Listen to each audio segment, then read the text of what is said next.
अस्सलाम वालेकुम रहमतुल्लाहि व बरकातहू। आज का जो हमारा एसएलओ है ये चैप्टर नंबर 3 का है 3.1 जो कि फ़ोर्स के बारे में है। इसमें हम कंसेप्ट ऑफ फ़ोर्स देखेंगे कि क्या है कंसेप्ट ऑफ फ़ोर्स, उसकी डेली लाइफ की एग्जांपल्स क्या हैं और उसका एसआई यूनिट क्या है। तो फ़ोर्स की सबसे पहले डेफिनेशन देख लेते हैं। Force means a force moves or tends to move, stops or tends to stop the motion of the body। इसका मतलब ये हुआ कि फोर्स जो सी है या तो चीज़ को चला देती है या चलाने की कोशिश करती है या रोक देती है या रोकने की कोशिश करती है। इसका मतलब टेंस का मतलब हो जाएगा कि जो कोशिश करती है उसको। और motion of a body, the force can also change the direction of the motion of a body. इसका मतलब अगर हमने किसी बॉडी को लेफ़्ट साइड पे मूव करवाना है या राइट साइड पे मूव करवाना है तो हमें फ़ोर्स रिक्वायर्ड होगी। इसका मतलब अगर देखा जाए तो ज़िंदगी के हर हिस्से में हर काम के लिए फ़ोर्स हमें रिक्वायर्ड है और ये फ़ोर्स जो सी है ये बहुत इंपॉर्टेंट फैक्टर है हमारी ज़िंदगी का। अब जो सी फ़ोर्स है उसको हम डोर को ओपन करने के लिए भी लगाते हैं।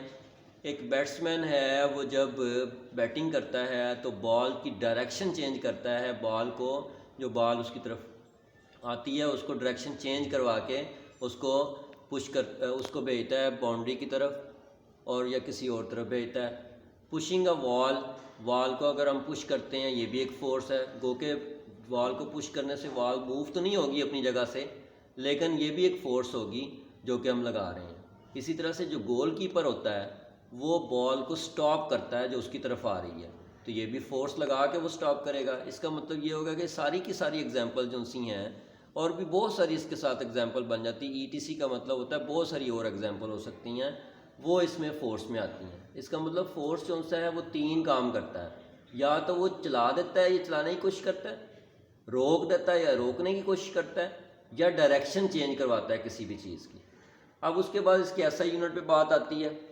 यूनिट जो सा है फोर्स का वो न्यूटन होता है और न्यूटन जो सा है वो इस तरह से हम डिफ़ाइन कर सकते हैं कि एक न्यूटन जो सा है फोर्स वो किसी भी जिस्म के अंदर जो 1 किलोग्राम का हो उसके अंदर 1 मीटर पर सेकंड स्क्वायर का एक्सेलरेशन प्रोड्यूस करती है। 1 न्यूटन इज़ अ फोर्स, ये एक ऐसी फोर्स है दैट प्रोड्यूसेस, जो पैदा करती है acceleration of 1 metre per second square in a body of mass 1 kilogram. यानी 1 किलोग्राम का अगर का जिस्म है या बॉडी है और उसके अंदर 1 मीटर पर सेकंड स्क्वायर का एक्सेलरेशन प्रोड्यूस होता है तो ये दोनों मिल के तो 1 न्यूटन बना देते हैं। यानी 1 newton is equal to 1 kilogram multiply by 1 metre per second square, तो 1 kilogram metre per second square असल में न्यूटन हो जाएगा। इसका मतलब है कि जो फोर्स है ये इसका यूनिट जो सा न्यूटन है, उसको अगर देखा जाए तो उसमें तीन चीज़ें जो सी आती हैं। एक किलोग्राम जो कि मैस का यूनिट है, और मीटर जो कि लेंथ का यूनिट है, और सेकंड जो कि टाइम का यूनिट है। तीनों मिलके तो 1 न्यूटन की फोर्स बना देते हैं। उसके बाद ये तो हो गया 3.1.1 एसएलओ कवर हो गया।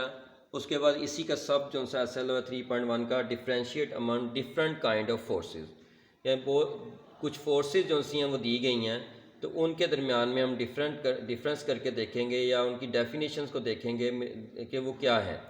उसमें सबसे पहले ग्रेविटेशनल फोर्स आता है, फिर ड्रैग फोर्स आता है जो पुश और पुल की फोर्स होती है, फिर फोर्स ऑफ फ्रिक्शन आता है, फिर इलेक्ट्रोस्टैटिक फोर्स आती है और फिर मैग्नेटिक फोर्स आती है। और ये अंडरस्टैंडिंग में आता है इसलिए इसके बारे में थोड़ी तफसील बतानी ज़रूरी होती है। ग्रेविटेशनल फोर्स में आप क्या करेंगे, ग्रेविटी जो सी है ये इस पर डिपेंड करती है। ये gravity also called gravitation, gravity को हम ग्रेविटेशन भी कहते हैं। The universal force of attraction acting between all matters, यानी कि जो भी जिस्म के मौजूद है, जो भी ऑब्जेक्ट मौजूद है अर्थ के ऊपर, वो ग्रेविटी की वजह से अट्रैक्ट होता है। On earth all bodies have a weight और डाउनवर्ड फोर्स ऑफ ग्रेविटी। या तो उसका वेट होगा, असल में वेट भी जो सा है ग्रेविटी की वजह से होता है, और वो डाउनवर्ड फोर्स भी उसको कह सकते हैं ग्रेविटी की वजह से, प्रोपोर्शनल टू देयर मैस। जितना ज़्यादा मैस होगा उतना ज़्यादा आपका वेट होगा, जितना कम मैस होगा उतना कम वेट होगा। विच अर्थ मैस अट्रैक्ट्स ऑन दैम, जो कि अर्थ जो सी है उसके मैस पे लगा रही होती है। अब फ्रीली फॉलिंग बॉडीज़ जो सी होती हैं जो ऊपर से सीधी नीचे गिरती हैं, have acceleration due to gravity. अब उसके अंदर जो एक्सेलरेशन होता है उसको हम acceleration due to gravity small g कहते हैं। इसका मतलब ये होगा कि ग्रेविटेशनल फोर्स जो सी होती है असल में ग्रेविटी की वजह से होती है, और ये डाउनवर्ड फोर्स होती है जो कि लग रही होती है, और ये कंटेक्ट के बगैर भी फोर्स लग रही होती है। ज़रूरी नहीं है इसमें कि बॉडी जो सी आपस में कंटेक्ट हो रही हो या मिल रही हो। उसके बाद आ जाता है ड्रैग फोर्स। ड्रैग फोर्स जो सा है ये आपने ज़्यादातर उस वक्त इसको बोला है ड्रैग फोर्स को जब आप माउस यूज़ करते हैं। आप जब माउस यूज़ करते हैं कंप्यूटर में तो आप कहते हैं मैं ड्रैग कर रहा हूँ माउस को। असल में वो ड्रैग फोर्स पुश और पुल की फोर्स होती है। A force is a push और पुल एक्टिंग अपॉन एन ऑब्जेक्ट, किसी भी ऑब्जेक्ट के ऊपर जो लग रही होती है as a result of its interaction with another object. अब ये मिलना ज़रूरी है। अब जिस तरह माउस जो सा टेबल के साथ मिला होता है और टेबल के साथ ऊपर इसको मूव करते हैं तो वो इंटरेक्ट कर रहा होता है, वो मिला होता है, कंटेक्ट किया होता है उसने। तो इस तरह से इंटरेक्ट जो से हैं आपस में जो से ऑब्जेक्ट हैं वो करते हैं तो वो ड्रैग फोर्स प्रोड्यूस करते हैं। तो इस तरह से इसकी एग्जांपल आप ले सकते हैं पुशिंग अ ट्रॉली, यानी एक ट्रॉली को आप जब पुश करते हैं, जब उसको खींचेंगे, और इसी तरह से ओपन द डोर, तो डोर को ओपन करें या क्लोज़ करें तो वो भी इसी में आता है। तो ड्रैग जो सी फोर्स है वो पुश और पुल की फोर्स है। उसके बाद जो सी फोर्स आती है वो आती है आपकी फोर्स ऑफ फ्रिक्शन। अब जो फ्रिक्शन है ये फोर्स जो सी है exerted by a surface as an object moves across it और make an effort to move across it, यानी कि या तो वो फोर्स जो सी है उसको मूव करवा देती है या उसको मूव करवाने की कोशिश करती है, ठीक है, जो कि एग्जर्ट हो रही होती है किसी भी सरफेस पे। अब ये जो फोर्स ऑफ फ्रिक्शन है ये इसकी दो टाइप्स होती हैं।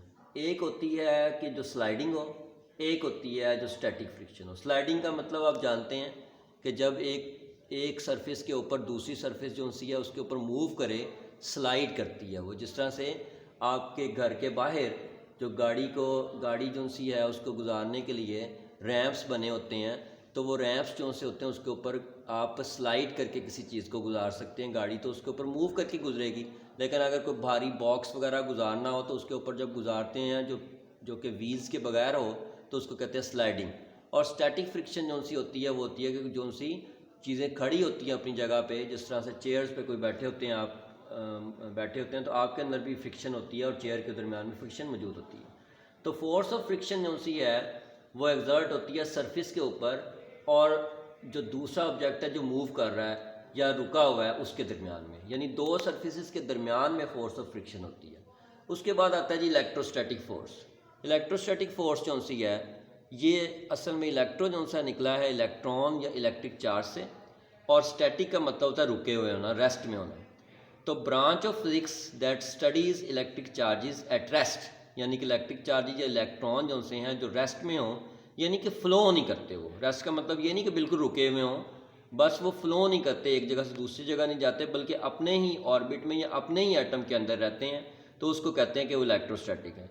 सो charges are not flow but move in a specific area, अपने एरिया के अंदर मूव करते रहेंगे लेकिन किसी दूसरी जगह पे नहीं जाएंगे, इसलिए इसको स्टैटिक कहते हैं, यानी कि ये रेस्ट में होते हैं। जिस तरह एक charged comb attract piece of paper, और जो सी कॉम होती है उसको बालों के साथ अगर आप रब करते हैं तो वो पीस ऑफ पेपर, छोटे छोटे पेपर उसके पास लेके जाएं तो वो उसको अट्रैक्ट करेगी। तो ये असल में वो चार्जेस हैं, इलेक्ट्रोस्टैटिक फोर्स है जो उसको अट्रैक्ट करती है। उसके बाद आता है जी मैग्नेटिक फोर्स, अट्रैक्शन और repulsion that arises between electrically charge particles.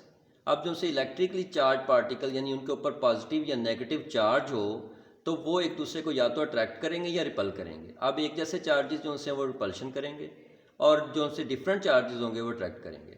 तो इस तरह से चार्ज पार्टिकल जो से हैं वो जो मोशन में होते हैं, बिकॉज ऑफ देयर मोशन, उनकी जो सी मोशन होती है उसकी वजह से उनके दरमियान में अट्रैक्शन या रिपल्शन आती है। It is the basic force.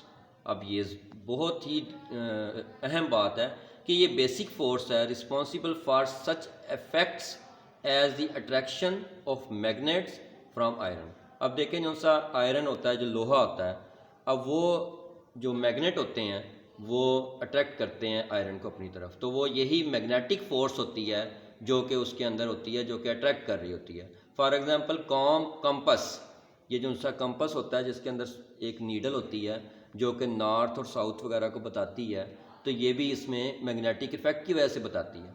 और जो मोटर्स जो यूज़ करते हैं हम, ये मोटर्स जो से हैं ये भी इसके अंदर भी मैग्नेट यूज़ होते हैं। इसी तरह से ट्रेन के ट्रैक्स बनाए जाते हैं, जो इलेक्ट्रिकली ट्रेन्स हैं उनके अंदर भी मैग्नेट मूव करता है। तो ये आपकी जो सी फोर्सेस थी उनकी एग्जांपल्स थी, कुछ फोर्सेस जो सी थी वो दी हुई थी, उनकी एग्जांपल्स बताई गई हैं। अब जो सा 3.1.3 एग्जाम जैसे लो है, analyse the concept of different kind of forces through examples from daily life. अब ये ऊपर जो सी एग्जांपल्स सारी बताई गई हैं, इसमें आपको सारी एग्जांपल्स दी गई हैं, लेकिन इसकी थोड़ी सी जो सी बातें जो सी हैं वो बता देता हूँ कि डेली लाइफ में आप हर जगह पे फोर्स अप्लाई होते देखेंगे। आपने अगर चलना है फिर भी फोर्स अप्लाई हो रही है, आप बैठे हुए फिर भी फोर्स अप्लाई हो रही है, या किसी चीज़ को चलाना है तो फोर्स अप्लाई होगी, रोकना है तो फोर्स अप्लाई होगी, उसकी डायरेक्शन चेंज करनी है तो फोर्स अप्लाई होगी। इसका मतलब जहाँ पे भी जो भी आप काम कर रहे हैं उसके ऊपर फोर्स अप्लाई होती है। फोर्स के बगैर आप किसी काम को नहीं कर सकते। इसका मतलब ये हुआ कि फोर्स जो सा है वो एक बहुत इंपॉर्टेंट फैक्टर है हमारी लाइफ में। अब देखें, अगर हम चाहते हैं कि किसी चीज़ को मूव करें तो हम फोर्स अप्लाई करके उसको मूव करवा सकते हैं। इसी तरह से हम चाहते हैं कि हम उसको स्टॉप करें तो ब्रेक लगा के, तो फोर्स लगा के स्टॉप कर सकते हैं। इसी तरह से हम चाहते हैं कि किसी चीज़ को लेफ़्ट या राइट मूव करवाएं, यानी डायरेक्शन चेंज करवाएं उसकी, तो फिर भी हम फोर्स अप्लाई करेंगे। तो इसका मतलब है कि एवरी एक्सपेक्ट ऑफ लाइफ, हमारी ज़िंदगी में जो भी हमारे एस्पेक्ट हैं, यानी जो भी हमारी ज़िंदगी के काम हो रहे हैं उसमें हम फोर्स यूज़ करते हैं। इसका मतलब है कि फ़ोर्स जो सा है एक बहुत ही इम्पोर्टेंट फैक्टर है जो कि हमारी ज़िंदगी में यूज़ होता है, और इसकी मदद से हम तीन जो से इम्पोर्टेंट काम है वो करते हैं कि ये या तो चीज़ को चला देते हैं, या चीज़ को रोक देते हैं, या चीज़ की डायरेक्शन चेंज करते हैं। तो ये आज का हमारा SLO था 3.1, जो कि पूरा फोर्स के बारे में था, जो मैंने आपको डिस्क्राइब कर दिया है। तो इसको अच्छे तरीके से देख लीजिएगा, किसी को समझना है तो पूछ सकता है। अस्सलाम वालेकुम रहमतुल्लाहि व बरकातहू।